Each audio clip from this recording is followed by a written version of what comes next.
Enjoy life. Yes, enjoy life with Miller High Life as the Miller Brewing Company brings you this special film presentation.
Flavor fills the air.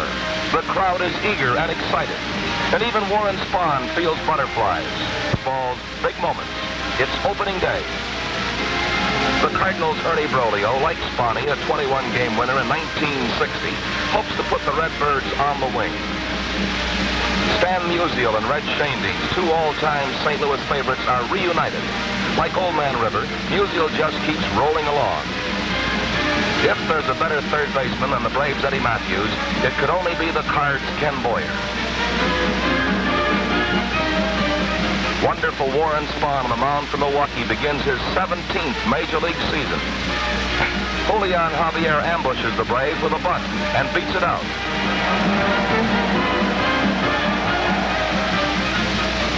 Spahn helps himself out of a hole with fancy fielding. Don Landrum's sacrifice fails as Spahn guns Javier down at second.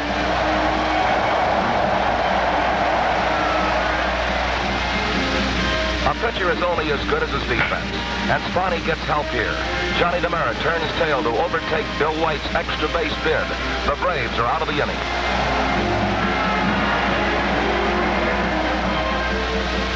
Ernie Broglio runs afoul of opening day jitters as Lee May grounds to Bill White. When White throws it away, the Cardinals sing the St. Louis Blues. May slides safely in the second on a hit and an error. Del Crandall hammers a shot to the hot corner. Boyer backhands the ball and fires the first, where White redeems himself by retiring Crandall and the Braves. In the fourth frame, Broglio hangs a curve, and the calm of the classic pitchers duel is shattered with one mighty swipe of Eddie Matthews' bat. Matthews drives home the first run of the season, and for Milwaukee, happy days are here again. A sight to behold is the coil stance of Stan the Man, which strikes with cobra quickness as Musial pulls a drive down the right field line. Aaron fails to come up with the ball, and Musial hooks in the third with a triple.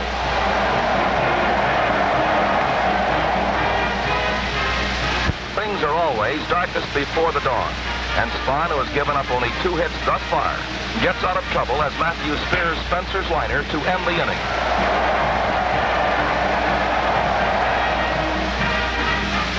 For Broglio, the 7th inning looks anything but lucky. John DeMerit's hit finds the open spaces, and it's in there for extra bases. It's a double for DeMerit. But Dame fortune is fickle. When Spahn misses a bunt, Hal Smith picks DeMerit off second, and the Milwaukee Express is derailed. For 7 innings, Spahn's peerless pitching stacks the cards. But in the 8th, Hal Smith smacks the drive to left center field. Smith, who later in the season was forced to retire because of a heart condition, looks healthy here as he hustles to a 3-base hit.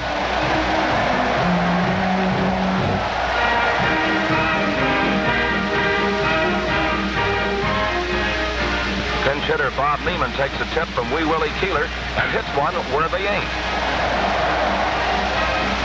It drives pinch runner Kurt Flood across with a tying run, and the game moves into overtime.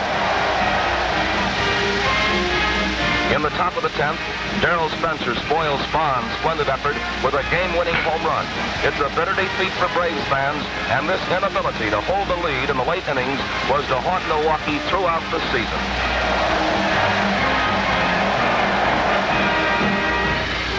In 1961, Milwaukee maintained its boast of never finishing below the first division. General manager John McHale made several trades which brought the Braves baseball's finest infield. From Cincinnati came shortstop Roy McMillan, the acknowledged king of the glove men. And from Detroit came all-star second baseman Frank Bowling. This pair formed perhaps the top keystone combo in baseball. McMillan covers more ground than the Texas Panhandle. Roy is known as the vacuum cleaner because he sweeps up everything in sight.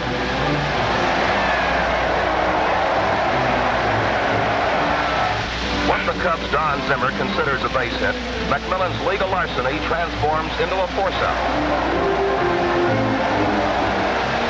Willie Mays falls victim to Milwaukee's fancy fielding finesse. The result, a double play.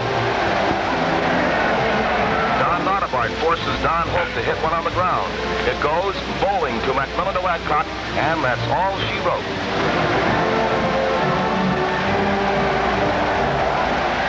The acquisition of Frank Thomas packed more power into the Milwaukee attack. Runner-up for comeback of the year laurels, Thomas hit .284 with 25 homers and 67 RBIs.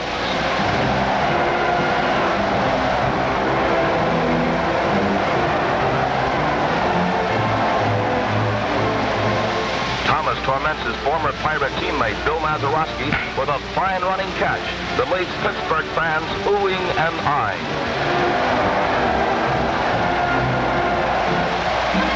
Against Cincinnati, Milwaukee's modern murderer's row made Major League history. First, Eddie Matthews homered off Jim Maloney, as did Henry Aaron. Marshall Bridges gave up number 3 to Joe Adcock and number 4 to Frank Thomas, as the Braves became the first team in baseball to hit 4 consecutive home runs. This was the year of the long ball. Babe Ruth's 60 homers were surpassed by Roger Maris, and Milwaukee's Eddie Matthews became the first National Leaguer in history to hit 30 or more homers for 9 consecutive seasons. Matthews raised his career total to 370 home runs, surpassing such sluggers as Johnny Mize, Ralph Kiner, and Jolting Joe DiMaggio. Henry Aaron enjoyed another banner season with the bat. Hank drove home 120 runs and hit for a .327 average to lead the Braves in both of these departments.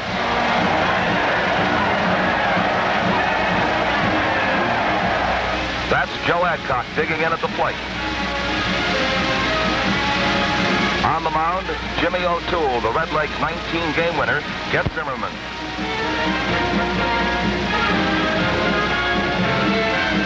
O'Toole flings, Adcock swings, and Milwaukee sings as the big boy from the Bayou bombs another. With 35 circuit slots, Adcock became the Braves' home run champion. Speaking of champions, Miller High Life, the national champion of quality, helps fans enjoy life at Milwaukee County Stadium. Late in the season, Bertie Tebbis deserted his desk job and returned to the dugout as Milwaukee's manager. Bertie feels the future is bright for the Braves, pointing to such rising stars as Joe Torre. A 21-year-old rookie, Torre displayed the poise of a seasoned pro and minimized the loss of regular catcher Del Crandall. The Pirates' George Witt hears the ring of Torre's bat as the runner-up for Rookie of the Year honors rips into a fastball and rockets it 457 feet from home plate for a stand-up triple. Giant relief ace Stu Miller is stung by the young catcher's power. Torre, a .278 hitter, pulls the drive down the left field line. It's a clutch hit that sends Frank Bowling barreling into Ed Bailey with a tying tally in a ninth-inning rally. Rookie hurler Tony Cloninger faces Pirate veteran Bill Burton. It's another rookie to the rescue as Mac the Knife Jones cuts Burton down with a fine catch.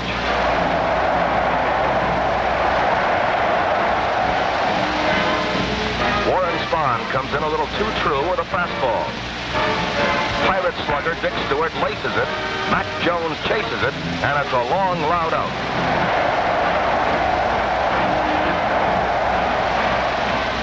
Rookie twirlers on whom the Braves are high include Tony Cloninger, 7-2 last year, and Bob Henley, who posted a respectable 3.90 earned run average. The Braves brass also looks for Don Notabart to shoulder his share of the future pitching chores. Notabart foils Harvey Keene here. The rookie right-hander was 6-7 for the season.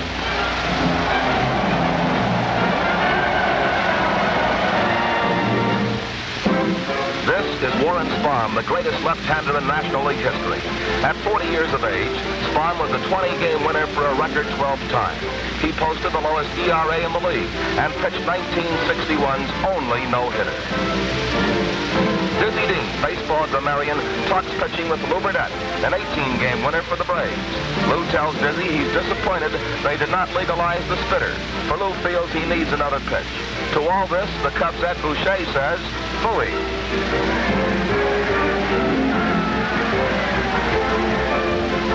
Donald Davidson, Braves traveling secretary and publicity man, reminisces with my colleague Blaine Walsh about some zany plays. Don Notabart makes the Dodgers' Darrell Spencer hit his pitch, and it appears to be a routine play. An amazed Lee May sees the ball bounce away, but Al Spangler saves the day. Ed Matthews makes the tag, and Darrell Spencer limps away. The Cubs' Glenn Hobby shakes off a sign. Hobby has Hank Aaron all set up, and it looks like an easy out. But Al Heist loses the handle. It's an expensive error, as Frank Bowling comes all the way around to score. San Francisco's Felipe Alou hammers one over the head of Lee May. The throw comes in from May to Mantilla to Bowling, but Bowling bobbles the ball, allowing Alou to proceed to third. This boo-boo eventually cost the Braves the ball game.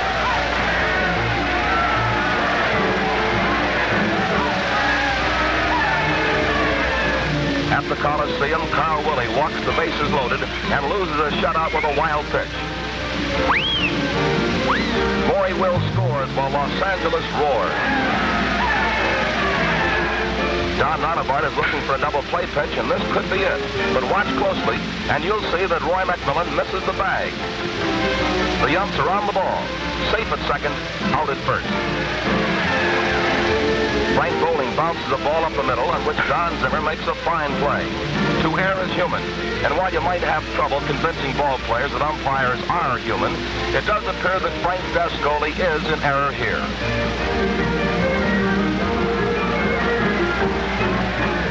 Frank Thomas bids for a Texas League single at the Coliseum. Ron Fairley attempts a shoestring catch. You're the umpire. Safe or out? Al Foreman says he's safe. Carl Willie is 1 out away from victory when the Cubs' Ron Santo grounds to McMillan. Roy juggles the ball, then gets it away. Adcock cradles the ball between his forearm and bicep. Umpire Frank Sikori calls Santo safe, but Adcock seems to have a slight difference of opinion. Let's listen as Adcock tells Sikori his side of the story.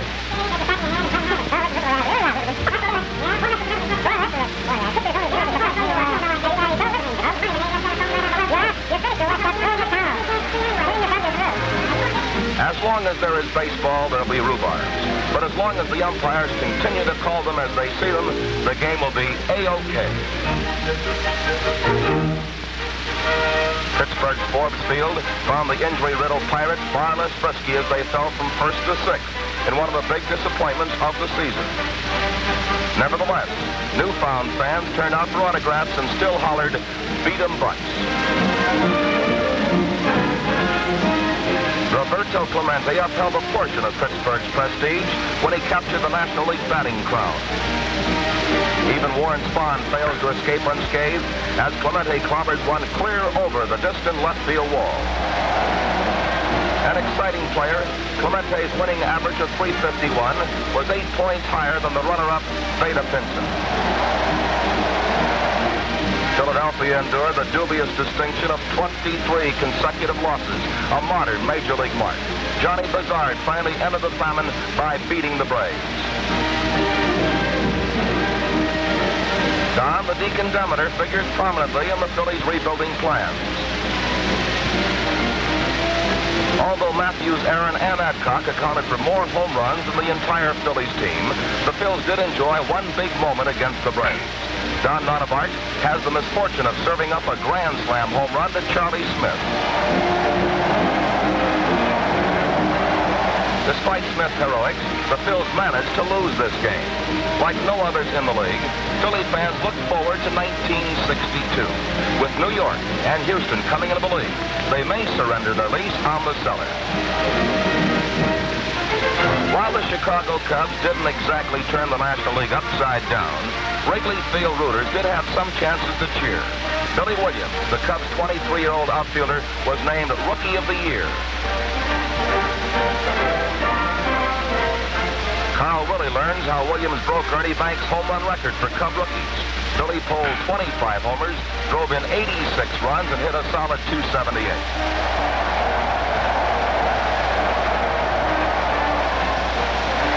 Outfielder George Altman enjoyed his finest year and was named to the All-Star team. Eye trouble plagued Ernie Banks, who had somewhat of a subpar season. But as Lou Burdett will attest, even with the poor peepers, Bingo Banks can still blast that ball. With a healthy Banks, plus promising young talent, many experts look for the Cubs to be a team of the future. The Giants' Harvey Keene, former American League batting king, found senior circuit pitching plenty tough. On the other hand, Orlando Cepeda, the power-packed Puerto Rican, pounded the pill like a player possessed. Cepeda is a bull with a bat. He's young and strong and destined to become one of the outstanding power hitters of all time. Orlando led the National League in home runs with 46 and runs batted in with 142. A Lou Burdett pitch is pickled by Cepeda, and she's long gone. Runner-up for the National League's Most Valuable Player Award, Giant fans roar, Viva Cepeda! Joe Adcock and Willie Mays are the last National Leaguers to hit 4 home runs in one game. Adcock's feat of 4 homers and a double for 18 total bases still stands as a Major League mark. Unfortunately for the Braves, Mays enjoyed his big moment against Milwaukee at County Stadium. This is the Giants' junk man, Sterling Stu Miller, the sturdy stopper. Stu's stock in trade is the slowest slow ball in baseball, and it baffles the Braves' Joe Adcock. In both All-Star games, Stu stacked the loaded bats of the American Leaguers. Bobby Boyd fans and knows the feeling of full frustration.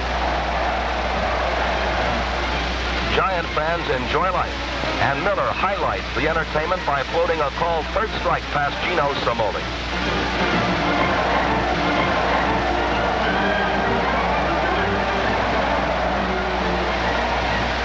Your reporter, Earl Gillespie, and Alvin Dark discuss the winds of Candlestick Park. When the flags stretch out, hurricane warnings are hung. Joe Adcock makes a good connection. The ball is up in the air. Willie Mays is after it, but it's gone with the wind.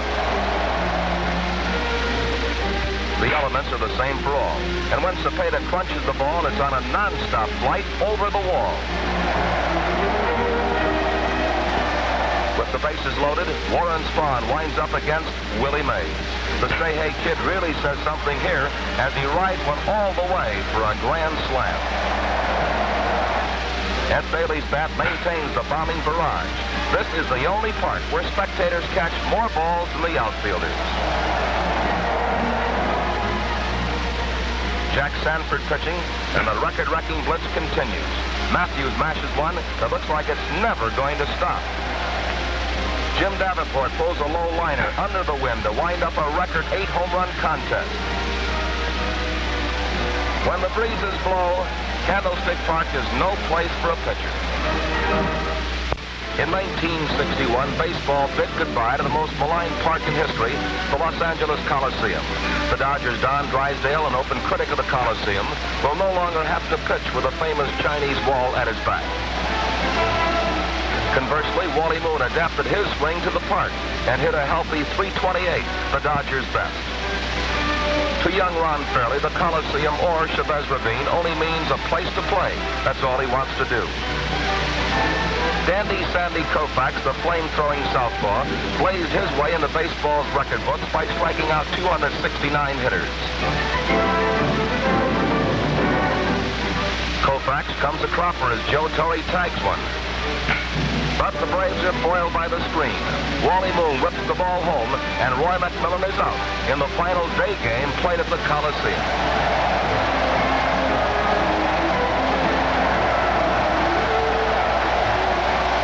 Back at County Stadium, the joint is jumping. Cincinnati's Cinderella Redlegs are in town, backed by a boisterous band of rooters. The Big Bear, Freddie Hutchinson, raised the Redlegs from 6th position to 1st place to win in a walkaway the honor of baseball's Manager of the Year. Joey J., who never quite made it with Milwaukee, blossomed to stardom in Cincinnati. Joey was the Redlegs' big winner with 21 victories, and his ERA of 3.53 was among the league's lowest.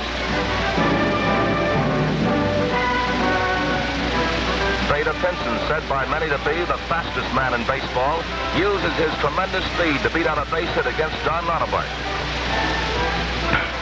Pinson's .343 average was second best in the National League.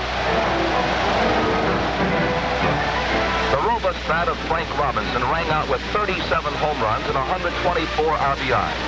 Robinson, the league's most valuable player and slugging champion, gets a lucky hit here, but the Braves always seem to go with the winners. Jerry Lynch, better known as Lynch the Pinch, proved one of the most successful clutch hitters in baseball history. Redleg shortstop Eddie Casco wallops a shot over Hawk Taylor's head.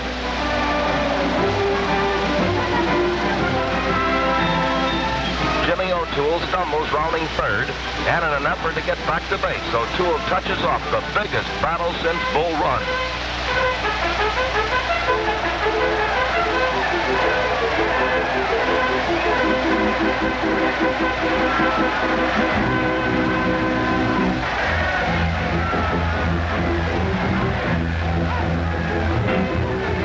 No Peace Corps candidate is the Redlegs' Freddie Hutchinson. The Big Bear is right in the thick of things. While this bit of play was not customary with Cincinnati, it does typify the spirit, fight, and determination of the National League champion.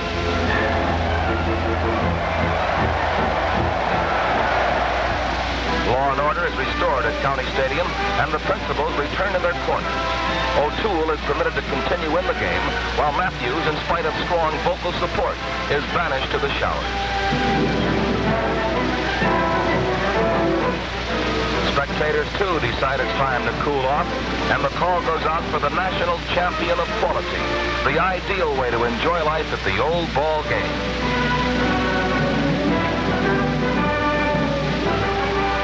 In the 13th inning, the Redlegs put 2 runners on against Warren Spahn. Gordon Coleman, a key performer in Cincinnati's pennant drive, rockets the Redlegs to the front with a hefty 3-run homer.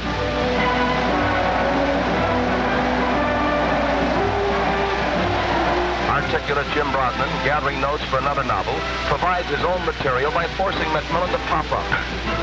Eddie Casco's catch retires the side as a rousing Redleg rally vaults Cincinnati to victory.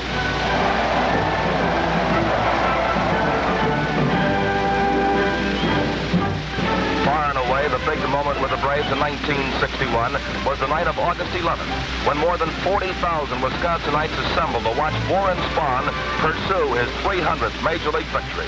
Not since 1941, when the great Lefty Grove accomplished this feat, has the pitcher won 300 games. Spahn is striving to become the first left-hander in National League history to attain this exalted height. After 4 scoreless frames, the Cubs' Jerry Kendall grounds deep to McMillan and beats it out for a scratch single.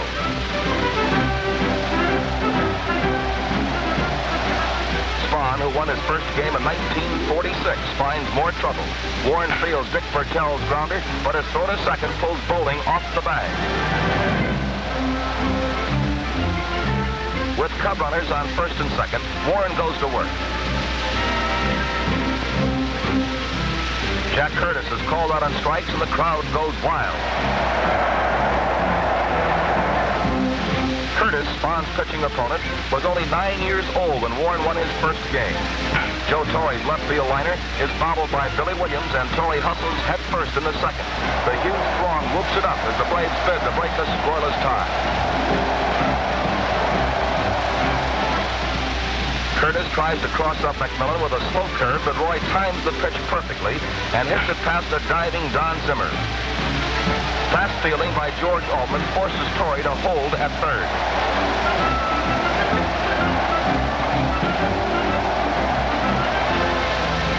The hitter, Spahn, holds the National League record for home runs by a pitcher.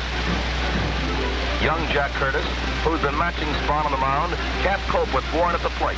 Spahn sacrifice fly scores Torre with ease, and after 5 innings of play, thanks to the pitching and hitting of Warren Spahn, it's Milwaukee 1, Chicago 0.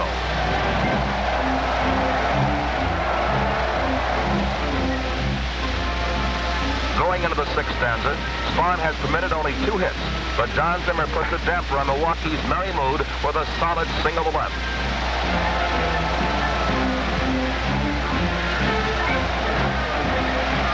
Following a fielder's choice and a putout, Spahn faces Billy Williams.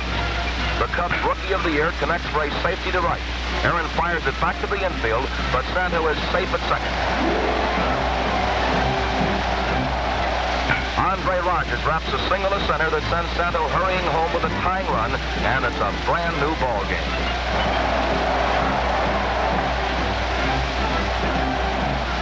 The standoff moves into the bottom of the 8th.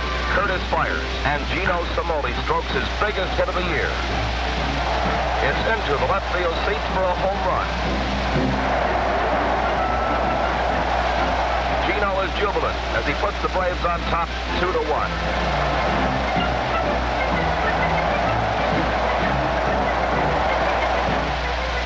Now it's the top of the 9th, and the crowd is tense as Spahn pitches to Jerry Kindle.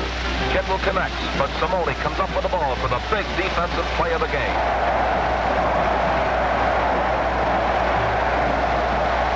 Spahn is just 1 out away from victory, but at plate is pinch hitter Ernie Banks. Banks tops the ball to third. Matthews hurries his toss and throws it away to put the tying run on base. Spahn really wants this win. Jim McInerney lifts the fly to right. Aaron puts it away, and the ball game is over. Warren Spahn, now a 300-game winner, joins such baseball immortals as Walter Johnson, Cy Young, and Christy Mathewson. The roar of a capacity crowd is deafening, and it's all for the stylish southpaw who called this game his biggest thrill in baseball. Warren Spahn's 300th Major League victory is 1961's big moment with the Braves.